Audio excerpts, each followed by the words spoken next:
Hi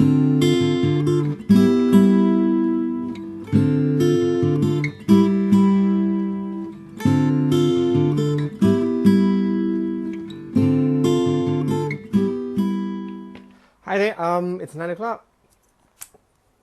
Welcome to me talking about my books, talking about writing.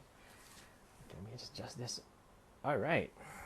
So today we're going to talk about my book, Captain Ink, and this one.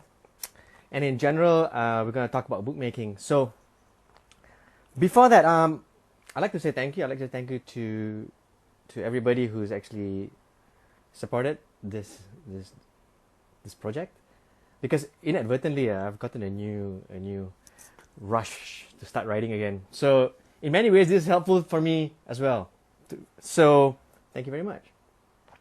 So like I said, today we're talking about Captain Ink, which it's my latest book. So this one came out a couple of years back.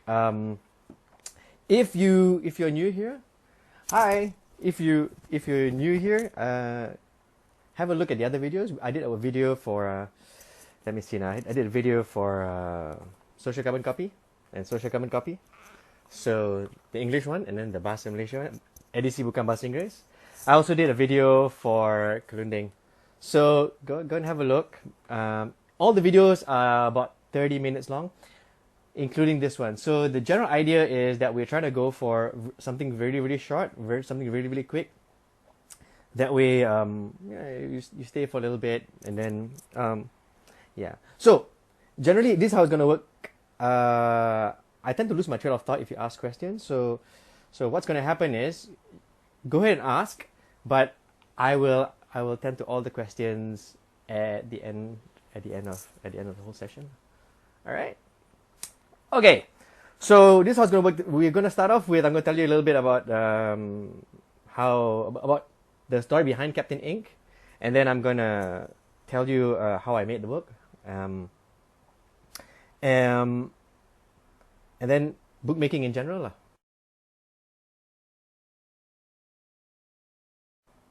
For me, this book, Captain Ink, is basically my first book where I did everything.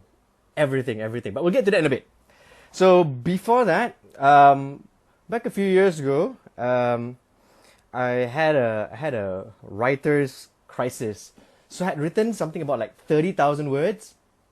Okay, 28,000. I call it 30,000. 28,000 words, and I was reading through it, and I deleted the 28,000 words more or less. It was because it didn't have a story. I was just writing.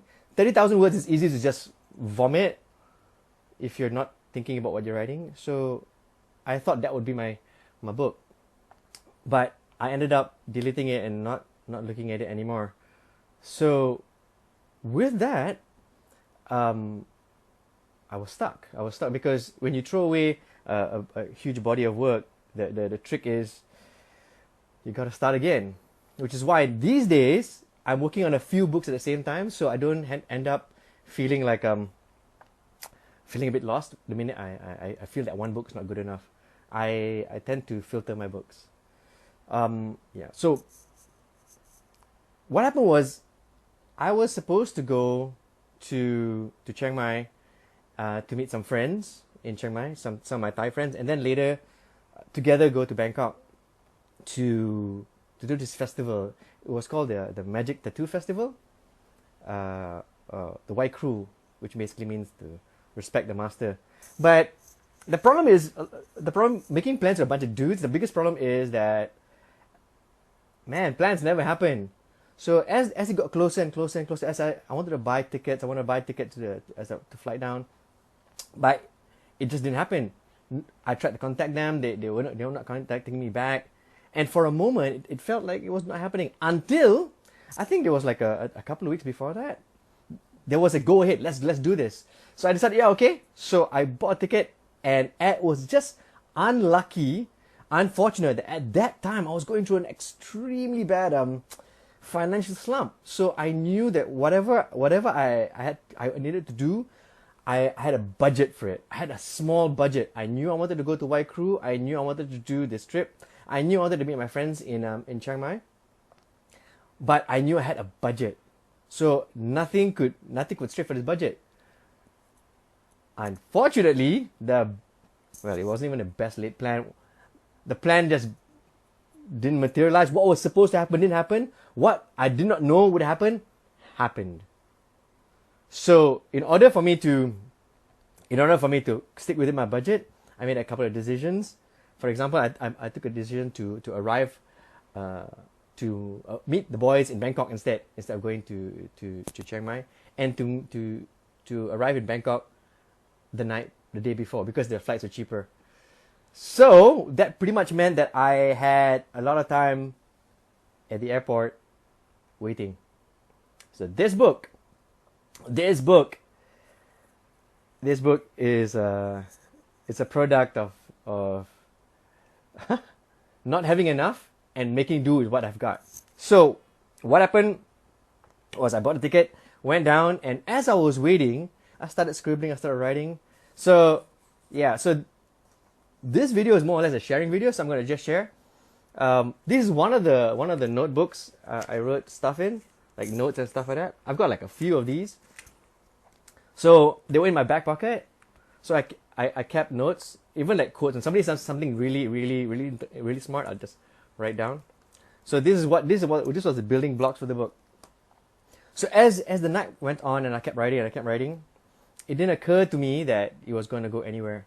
In fact, the initial version of the book was much thicker. I was talking about like Champions League games. I was talking about like football. I was talking about just everything.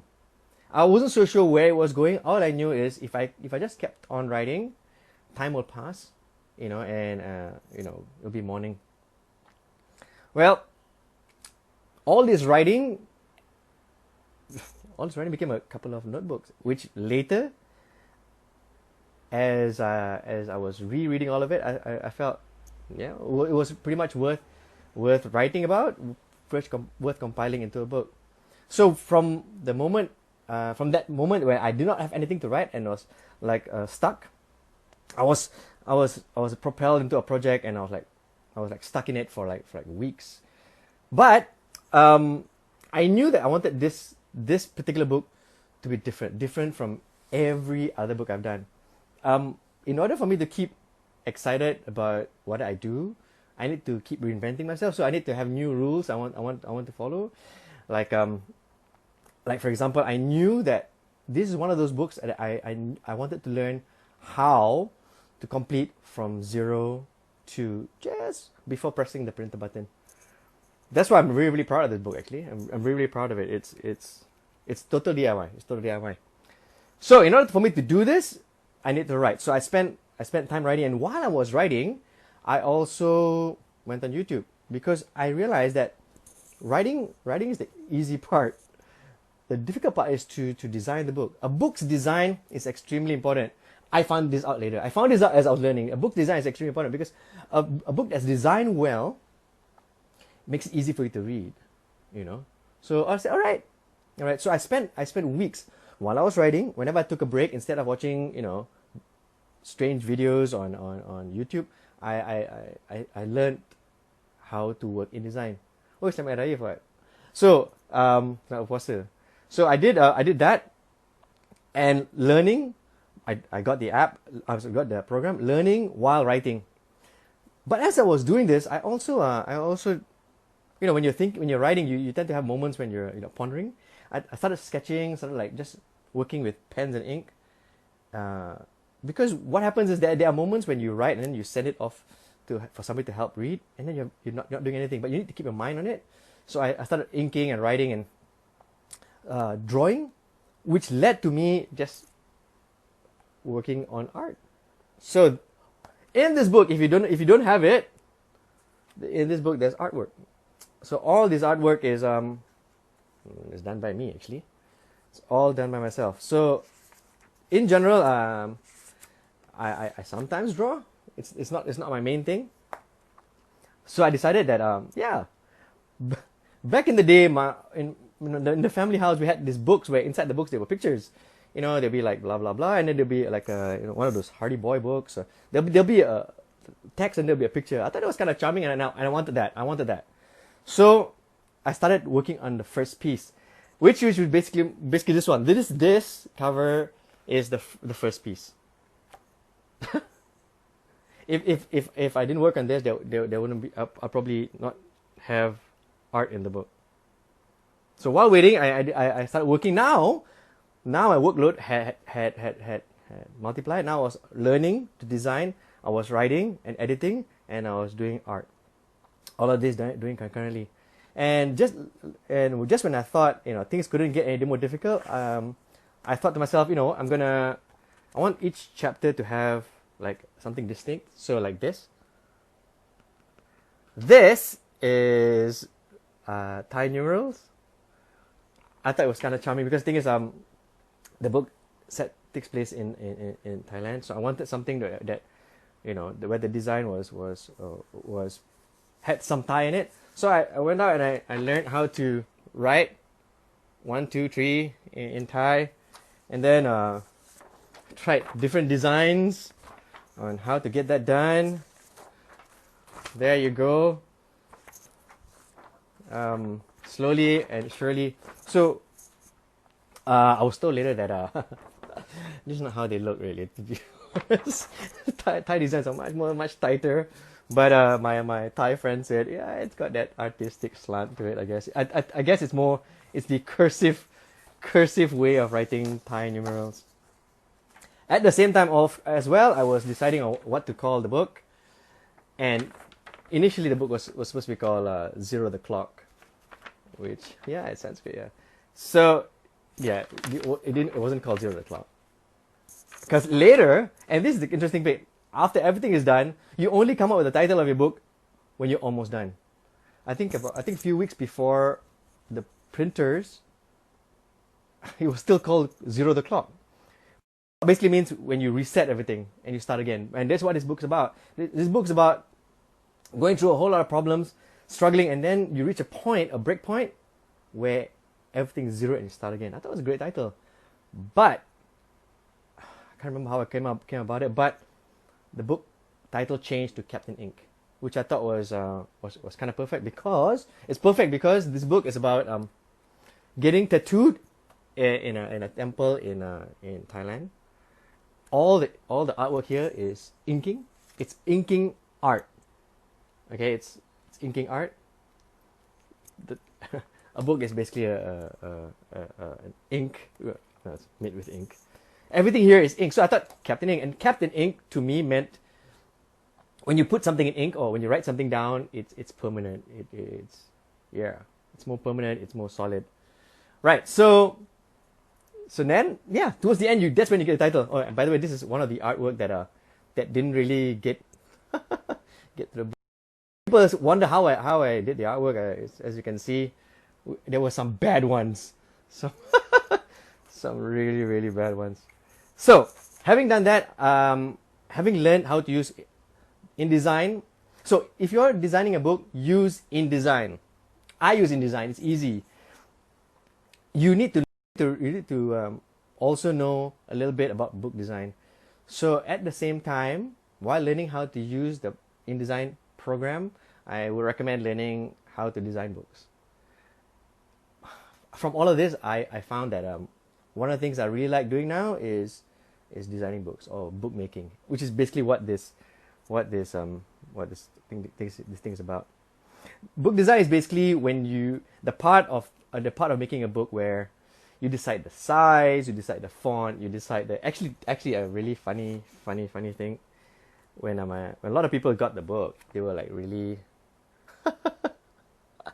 they were really surprised that the fonts are really huge. I even had a comment, and the comment was like, "Wow, this looks like a kid's book, man. The fonts are really big." Now the thing is, when I was working on InDesign, the laptop screen was really, really small, not really big, and in order to see the whole page, I had to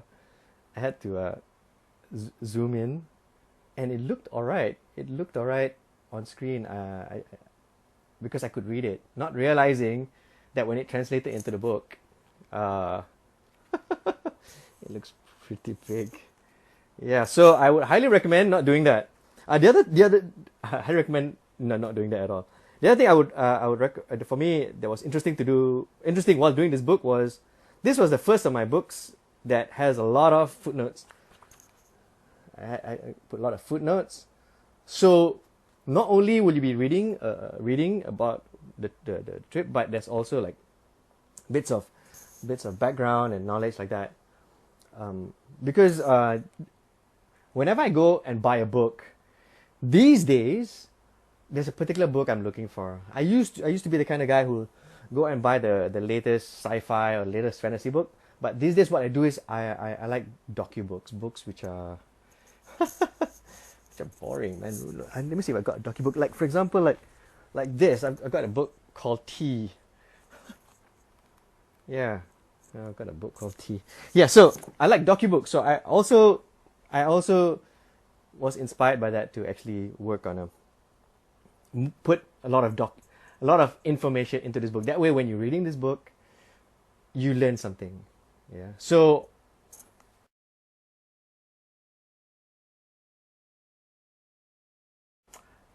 if you don't know what the book is about, it's actually it's a travel log book about friendship. It just so happens that um, it has information about the Y Crew, and the Y Crew is basically a magic tattoo festival that happens in this temple in Wat Bang Pra. The temple is called Wat Bang Pra, um, in the Nakhon Pathom area. So in the temple, when you're given this tattoo, there are different types. You know, some are for protection, some are for good luck. People that the rituals that they go through is actually very visually interesting. So if after this you're interested, you can actually go online and YouTube Y Crew. I was not able to. I don't think I have the. I'm have the vocal. I don't think I have the vocabulary to totally explain the spectacle. So go and have a look at at Y Crew at Wat Bang Pra. So that's basically what the book's about. As you probably know, all the books that I've released so far are factual books. They are based on fact. There's a big argument between there's a big difference between factual and fictional books. With this book, I tried to tell it as it is. The other kinds of books I like are journalistic books written by journalists or because they say it how it is. The one of the things people got back to me about when I was writing this book was I should have made it more exciting and put more information in there that snazz it up, But I didn't to do that. So in essence, I didn't want to tarnish it. I want it to be an experience that I share, that you read, that you'll be reading lah. So that's pretty much all of the book. When the book finally came out, it took about almost a year to write. It took about 8 months to proof. When the book finally came out, I also released it with a set of postcards. I thought this was kind of nice. Postcards are kind of cool. Their postcards are going out of style extremely. I know some people who send postcards to each other, but I decided to release postcards. So it's a set of postcards with all the art in the postcards. Whenever I sell the book, sometimes I get people who tell me, I don't like to read, so you can sell them the postcards. So that's pretty much it. That's Captain Ink in more or less a nutshell. The book is my own point of view. That's the thing though. I like journalistic books because it's a point of view. It's very difficult right now these days to have a conversation with somebody and to listen to their point of view without I tend to interrupt people. I tend to as they're talking, I tend to interrupt them. So when you read, you can't interrupt the writer as he's telling his point of view. So in that sense, I think what are you? Tak sempat. So when somebody's telling you their point of view and you're reading the book, you're given you choose how much you want to take and at the end of the day, and at the end of the day, you pretty much either take the point of view or not. So that's pretty much Captain Ink in a nutshell. If you've got any questions, do ask. I'm gonna scroll and see. Previously, I would be answering questions as I'm talking, but I also realized that whenever I do that, I tend to lose my trail of thought. So let's see now if there's any questions asking. Oh, yes, D&D.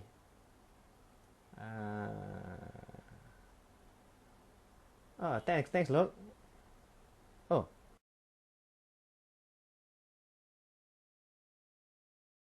question, yay. Do you prefer to label as a certain kind of genre or writer? Oh, okay, so I think I'm too new to call myself any kind of writer. Even in music these days, I don't have a particular genre I want to stick to. Back in the day when I was younger, yes, punk music, metal music was the only thing I listened to. But these days, I try to different kinds of music, and that applies to things I read now are also different. Which basically means that when I'm writing, I'm not so sure what happens next in terms of me writing. The few books that I've got set up are all different kinds of books. So I don't want to repeat a book. If I repeat a book, I would be locked in this little cycle of doing the same thing. If there's similarities to all the books, they are all factual books. Okay, yeah. Thank you. I'm quite universal. Yeah. So basically, if at all, at the moment, with what I've written, I don't have a particular genre. But having said that, one of the things I'm really interested to try is fiction, because I don't really have a great imagination, and writing fiction is one of the more difficult things. It's easy, it's slightly easier to report, and a bit more difficult to make up. Yeah. Okay, so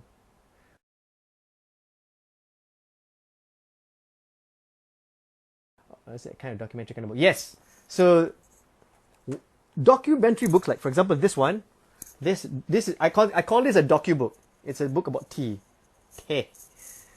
The thing about books like this is they sometimes can be dry. There's no story. So as you're reading it, you skip you go to the front, look for the chapter you like, and then go at it. There was a book actually. I don't know whether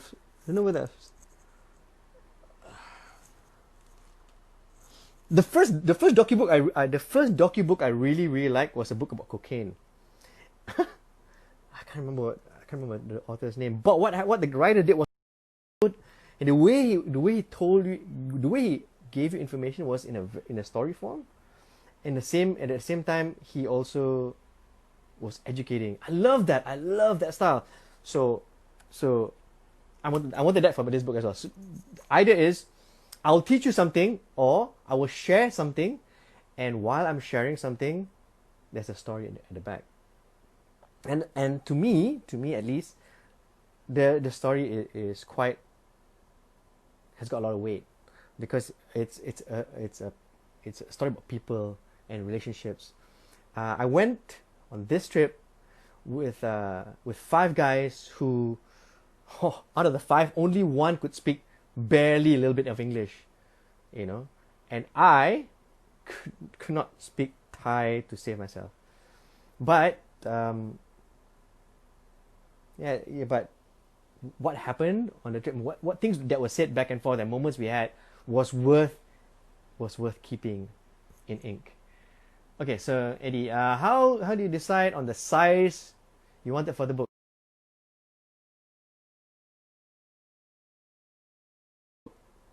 Okay, so that's an extremely good question. Let me show you my other books. I had a book at this size. I had a book at this size.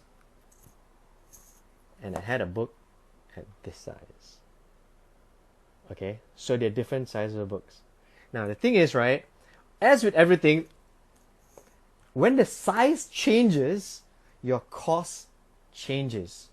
So if you do a small book like this, yes, the cost will be lesser. But when the book is small, as I mentioned earlier, when the book is small, if you intend to put your books in MPH or any of the big bookstores, they don't want a book this size. They don't want a chapbook, unless you're a big name. Unless you're, a Stephen King, then they don't mind a big book. But if you have no name, they don't want a small book, because for one thing is they can't even put it on the side because you can't see the spine. Okay, so when choosing the size of your book, that's also kind of important. This book was successful because when a lot of guys bought it at shows, or when they get it, they just put it in their back pocket. So in that sense, it's a win.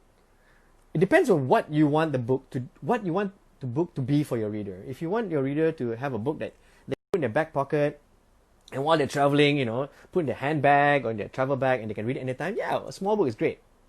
If you want a book that's like, like this, yeah, then the cost change.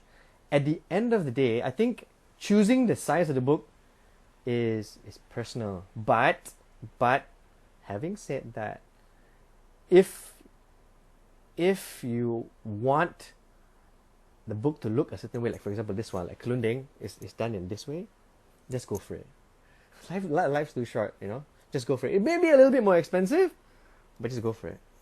Same goes for the kind of paper you want to use, the kind of like the kind of paper. Everything will depend on, for me at least, everything depends on cost. If you don't have a problem with cost, then go for it. I don't know anybody who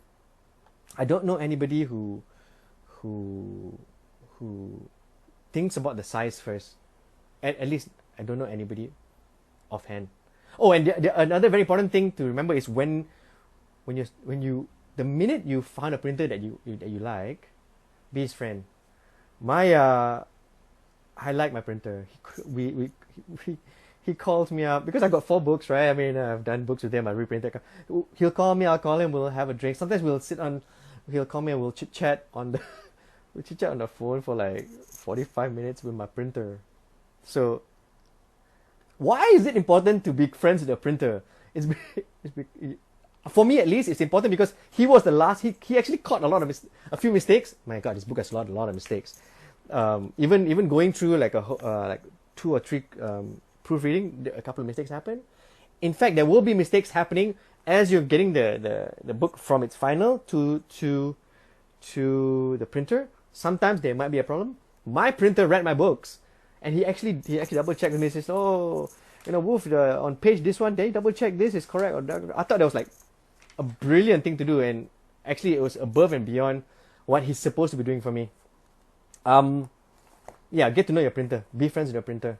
He could actually be the person to ask on the size of your book. So let's look at the next question. Where are you? Okay, have you decide? Bukan. Dia cerita pasal friendship, bro.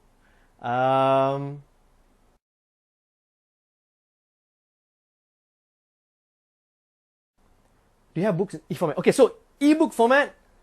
Oh man, that's the next frontier. So I'm very excited. Look, that's a damn good question. So I've got it here somewhere. Ugh, my place is such a mess. So I've actually have planned. This is the amendment book.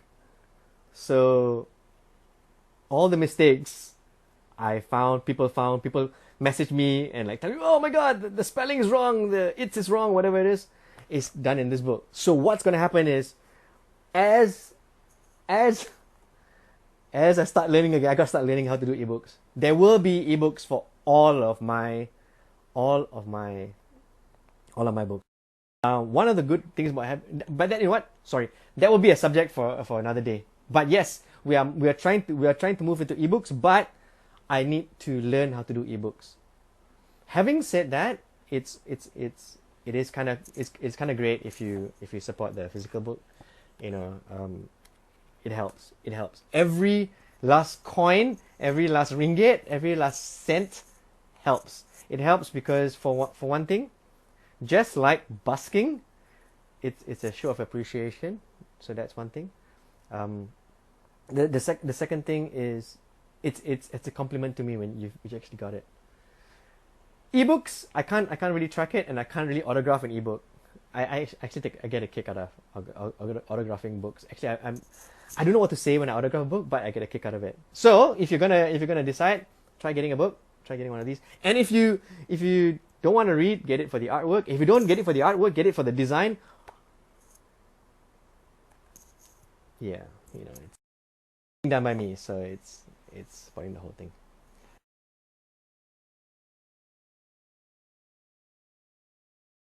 Nothing about hardcover, 10% AFI. Oh, hardcover books. Hardcover books. We thought about doing hardcover books. Like this, like hardcover books like this. The problem is hardcover books are expensive. They come with like hardcover. For me, so far, this book is 12 ringgit. People still have a problem buying a 12 ringgit book.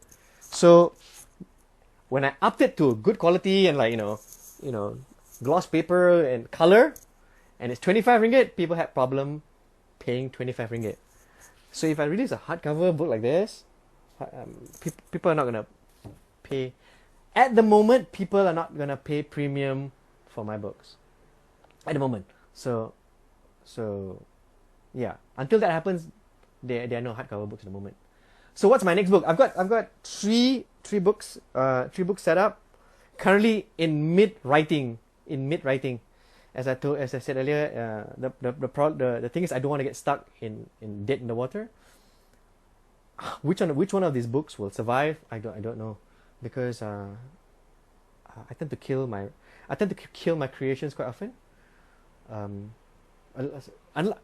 When I write songs, I write a song and I keep it aside.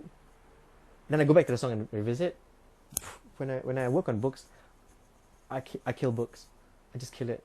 Because if I don't feel anything for the book or the subject matter, you probably won't either. So yeah. So I can't tell you, Wenken, what the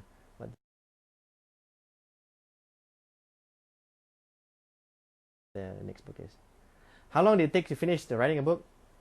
It depends. Some books are faster. I think it takes more time to write fiction than it is to write non-fiction. Than it is to write non-fiction. Non-fiction, you just report, and then you add on to your report, you substantiate your report, you research your report. Fiction, you got to sit down with your coffee and think. So I have a huge amount of respect for guys who write fiction, because it's a lot of, if you're smoking cigarettes, if you're smoking weed, if alcohol, but it's a lot of that to get to the point where it's coming out freely. Having said that, books that are coming out, two of the books is actually fiction. It's my way to try to write fiction.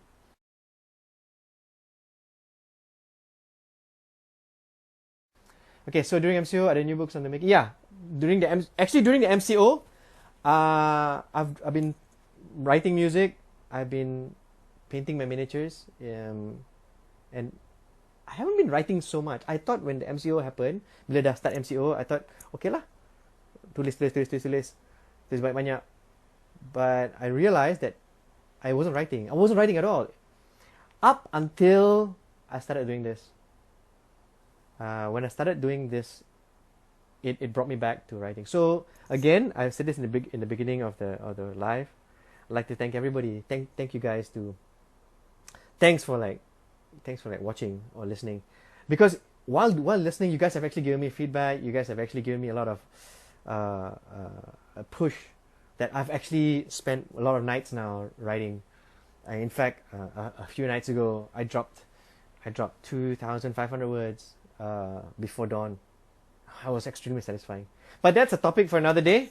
Okay, so I'm at 34 minutes, and that's quite far. When am I coming to Singapore? I'm not so sure. Hopefully when the MCO is done, I need to come back to Singapore, have yeah, have something to eat. We can hang out again when we can. Hari ni puasa, puasa bro. Puasa. Hey John, you Reds. Thank you very much everybody. Next week, I haven't decided what I'm gonna. Oh, reflection. Something is just doesn't come. Yes, correct. Yeah. Yes. Yeah. The thing with the thing with fiction. Let me just answer Eddie's question here.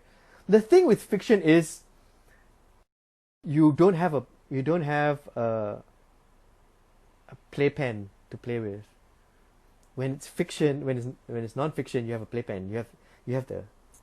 When it's fiction, you don't. And with fiction, you've got. With non-fiction, you all you need to do is find a good topic and a good angle for the topic. With fiction, oh man, even a good story with fiction is difficult because you got to learn pacing, you got to learn tempo, writing tempo, even chapter breakdown. You got to learn chapter breakdown. You've got to learn a lot of things, and also do ask around. One of the things can I just share very quickly before I minute. When I first showed this book to a book buyer, a foreign book buyer, he looked at me and he gave me some advice on this book. He said when you do covers, the cover should say something about the book. So this doesn't really say anything about the book. So these are things I'm learning as I'm going along. So that basically means that the next book I write will keep this in mind. These are the kinds of feedback that I'm looking for, because the idea is to get better. The idea is to release better and better books. Yes, VK, you don't have a Kalunding yet, you can get one. Or better yet, you can actually view the video I did on Kalunding to decide whether you want a copy. Okay, so that's pretty much it. Thank you very much again. Thanks for letting me ramble for about like 30 something minutes. Thank you so much. Have a good weekend. I'll probably see you guys next week.